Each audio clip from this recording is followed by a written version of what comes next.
Oscars 6 key moments Australians miss out across all major categories. It is an honor to be nominated for an Oscar, but that is where it ends for the 5 Australians up for gongs at the 2026 ceremony. Our Oscar hopefuls in the acting categories were Rose Byrne and Jacob Elordi, but both missed out. Byrne was nominated for Best Actress in a Leading Role for If I Had Legs, I'd Kick You, with Jessie Buckley taking home the Oscar for Hamnet. Elordi was up for Best Supporting Actor for Frankenstein, but the award went to Sean Penn for One Battle After Another, with previous winner Penn notably absent from the ceremony. Adelaide-born Sydney-raised Fiona Crombie was up for Best Production Design for Hamnet, but also missed out. Guido Wolter from Adelaide was nominated in the Visual Effects category for Sinners, but Avatar: Fire and Ash won that one. Nick Cave was nominated for Best Original Song for Train Dreams, but was unable to cause what would have been a massive upset if he had won. That award went to Golden by K-Pop Demon Hunters, the hot favorite to win the Oscar. Golden, which was performed at the ceremony, was the first K-pop song to win an Oscar.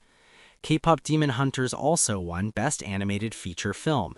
The film's co-writer and co-director, Maggie Kang, gave a stirring speech accepting the award alongside producer Michelle L.M. Wong and co-director Chris Applehands. But it is here, and that means that the next generations don't have to go longing. This is for Korea and for Koreans everywhere. Intrusive music interrupted the speech, and this kept happening throughout the night. Nicole Kidman handed out the Best Picture Oscar, won by One Battle After Another, which won 6 Oscars in total. When Michael B. Jordan won his first Academy Award for playing twin brothers Smoke and Stack in the vampire thriller Sinners, there were a lot of excited people in the room. Jordan won the Best Actor Oscar and received a standing ovation. "God is good," Jordan began his speech. "Yo, mama, what's up? My dad flew in from Ghana to be here."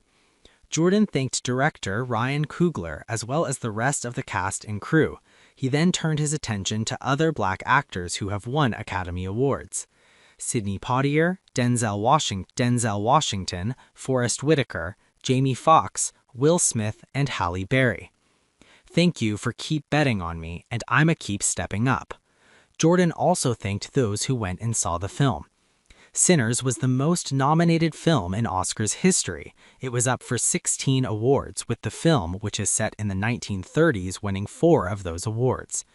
Coogler thanked his wife and mentioned his babies and the time he spends away from them in a sweet speech when he won the Oscar for Best Original Screenplay.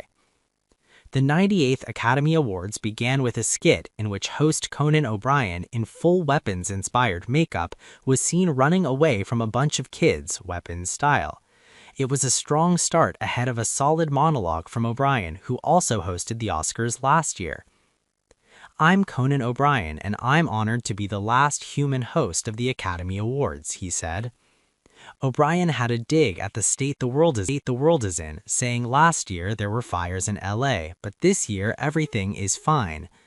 O'Brien, who stars alongside Byrne as a therapist in If I Had Legs, I'd Kick You, couldn't resist teasing his castmate.